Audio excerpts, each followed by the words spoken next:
The Leo and Danny Show. The no fat chick shirts, I think, are going to cause some problems. I put out a no fat chick merch line because nobody likes fat chicks, let's face it. And it's I don't even know. You think somebody's going to get their food spat in?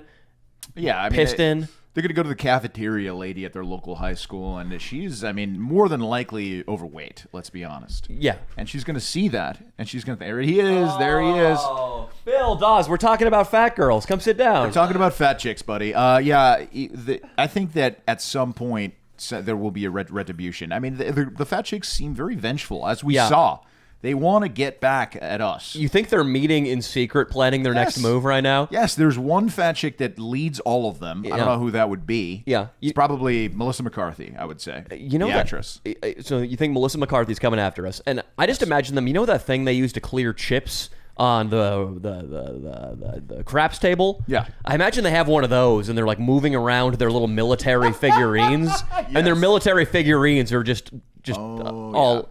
You know, there's a big fat Buddha figurine statuette in my garage, and I imagine it's a lot of those. It's a lot of those. So, but there is a PowerPoint too, and definitely your picture is up on that PowerPoint, and the No Fat Chicks merch is up there. Yeah, that's a big issue. You're public enemy number one for the fat chicks. Can you give me a brief synopsis of the fat chick war going on right now? Sure. Well, it's kind of over, Bill. Basically, everything that needs to be said about it has been said. Really long story short, we put out a podcast in December, and we forgot all about it. Where I went cutting open. It was beautiful, right? Yeah. It was poetry, no, what I said. But, yeah. Well, the reason, and then basically that resurfaced this summer and led to a cancellation effort. A fairly well-coordinated cancellation effort. I don't know. It was unlike anything I'd ever experienced. But at the end of experienced trolls before, but this is next level shit. Yes, but at the end of the day, it's not though, Bill, because it's fat people. It's not racist, and it wasn't a sexual assault allegation. So really, who gives a shit? It's one of those Me Too, or it's one of those cancellation efforts where you can just point the finger and laugh and keep poking fun at them. Yeah, it's weird how fat people have kind of been able to skate under the radar a little bit because even with COVID, like that's who's dying. Yes. But if you say it's fat people that are dying, you're a fattist or something. That is the legitimately, that's the data. It's fat people dying, or a lot of fat people 80%, dying. 80%, I think, of people who are obese are in hospital because of COVID. I mean, wow. This is, I mean, like pigs have to worry about farmers with shotguns. The girls who came after us have to worry about bats and viruses. So is a Carol a fat Karen? Is that what it is? It's maybe. I would say a Carol's a fat Carol sounds like a rounded version of Karen, and it's got an O in it. Absolutely. I like it. I like that. A bunch of Carols. Carol is a fat Karen. I like that. See if you can make that trend. But Bill, when I was talking about cutting them up, I just wanted to talk about cutting them up again. Bill, I remember you got in the mix in the comments during the heat of this whole thing. Yeah. And the Fatsos came after you. Can you tell us about that a little bit? Well, I mean, you posted the video that we did about how you guys get so much fucking pussy. Yeah. And so I said, which is fucking awesome. It's great. Rewatching that, weren't you like, holy fuck, this is sweet? It's fun. It's innocent. It's family friendly. For about as family friendly as you guys get. Yeah. And it wasn't offensive. You know what I mean? So I said that was a lot of fun. And the first thing was like, how dare you support a guy who advocates the dismemberment or disembowelment of fat women or whatever. I don't think they use the word fat. I don't say the word fat. I didn't say anything about disemboweling them. I wanted it to be a clean, surgical, painless slice down the middle. My favorite attack by one of these fat trolls was one of these girls was a overweight woman. She had BLM in her bio, and she wrote a comment under King Croc's photo, who merely has a very, he's only appeared on this podcast a few times, and it was one word, and it was rapist. That's Can you believe that? That's mature. She would love to call him a racist, right? Which that's their nuclear warhead. The P and the C are interchangeable. Yeah. Yes, that took me a second.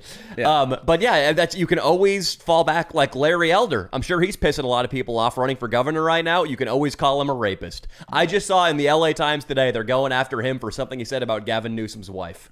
There we go. What did he say about her wife? I didn't read the article. Boner? Don't give me too much credit, Bill. I don't actually read the news stories. I just look at the headlines. So back to your thing. So I said that was a lot of fun. Thanks for having me. Something stupid and anodyne. And then like, how do you were fishing for some folloes? Be honest, Bill. You were fishing for some follows. No, I was just trying to show my love and support, Danny. You were comment whore. He supports. Trying to show my love and support. So people were like, follow Bill Dodd. So it started with like, how dare you support this guy? And then it was like, oh, he knows who he's supporting. I go, I haven't seen the video because I hadn't seen the video yet. The rant. A comic rant. Yeah. Right? You're not seriously going out there Right. and disemboweling girls He like didn't even Dexter. say he wanted to do it himself. He wanted a samurai guy. Yeah, a professional. Yeah, a professional. A guy He's just who done knows well. how to sharpen his sword, Yeah. who has the right swing and stuff, you know? Yeah. So it was just a funny comic thing to do. And what if they didn't like it? No big deal. So they were like, you support him. You're a racist too. You're a rapist too. Like they started going after me. Yeah. Saying that I just deleted my comment. I was like, Danny, I can't fucking. Yeah. I love you, man, but I can't be a part. I can't start a troll war with these fucking bitches. I can't do it. Yeah. So you really did nothing. I thought for some reason that you were defending us, saying that jokes are jokes, fat girls I are started fat. that, Okay. but then there was like, it was like, you're a rapist too, and then they start looking at your IMDb, your credits, your career. They go, look at these fucking shitty things you've done with your career. You're like, ugh.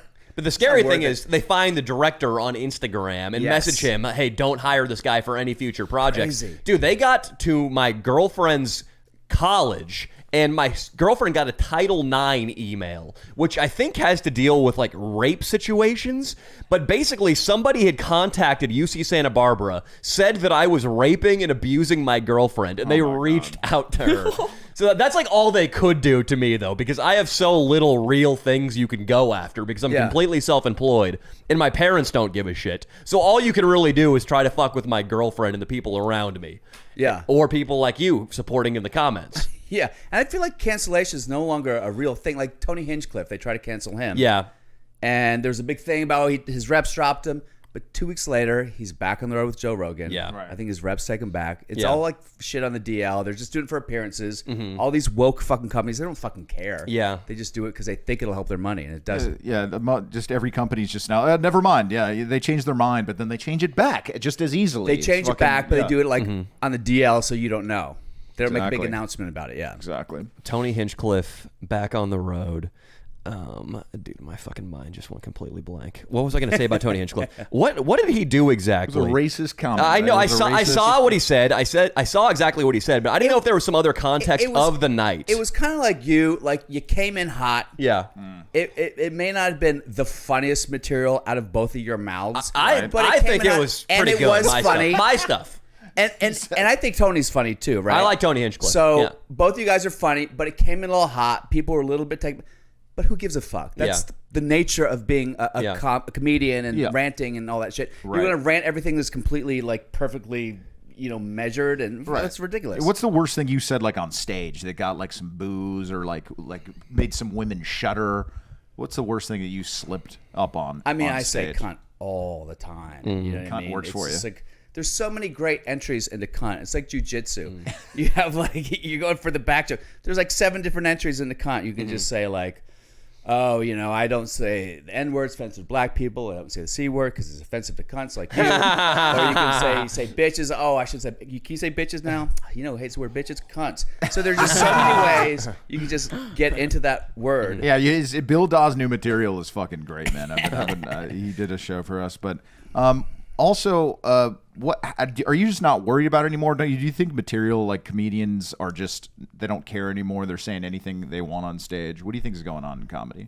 Well, can I maybe specify a little bit what you're asking, Leo? Yeah. I'm curious because Bill, you straddle both worlds a little bit. Right. You do stand up, and then you also do mainstream acting gigs. Right. And so we've established now that it doesn't matter cancellation much to people like me and Leo who are doing our own thing, or to Tony Hinchcliffe who's primarily out of the mainstream. Yeah. What is in the mainstream, are they becoming a little bit more lenient, or are they still really cracking down on anybody who has some negative tweets coming their way? Well, the thing is, I don't really know, because if I'm up for something and I don't get it, I'll never get the feedback. It's because of this. Yeah. There are a few jobs I've lost because of my social media and things I've done and said in social media that I've had to delete. I did like Jay Leno had a thing called jaywalking back in the day, and I had a video where I was fucking with people on the street. And I'm not going to say the N word. It was the midget joke. And I go, oh, midget. Yeah. Oh, you can't say it. You got to be PC. Yeah. You got to call him a height N word. Yeah. Right? Which is like, they say Eskimos or snow N words. It's Yeah. a silly hacky joke. Yeah. But Jay Leno's people saw that and they're like, boom. And I lost a job. How do they explain it to you? Well, basically, Jamie at the Laugh Factory called me. He goes, "Buddy, Butchie, why'd you say the N-word on video?" And I was like, "What are you talking about?" Wait, man? who called you? Jamie Masada. Okay, I thought that was a Jay Leno impression. I was like, I've never heard of him. No, Jamie Masada. That's a good impression of Jamie. Masada. Yeah. So yeah, I deleted that fucking, but it didn't matter. So there are things that I've gone back and tried to delete tweets. Dude, it's crazy because like there is so much footage of Quentin Tarantino saying the N-word. Yeah. His was said in a movie. Yours was said in a piece of comedic art. That's the thing. If you're doing it on TV or film, I just have a short right now that's doing the film festival route, and I say the N-word like a dozen times in it because my character is trying to get killed. Is that by the a black Octavia man. Spencer movie or no? No. That's a feature. This is a short. But I say the N-word because I'm trying to get a black man to kill me so I can collect insurance for my family. That's the whole premise of the thing because I'm dying of cancer.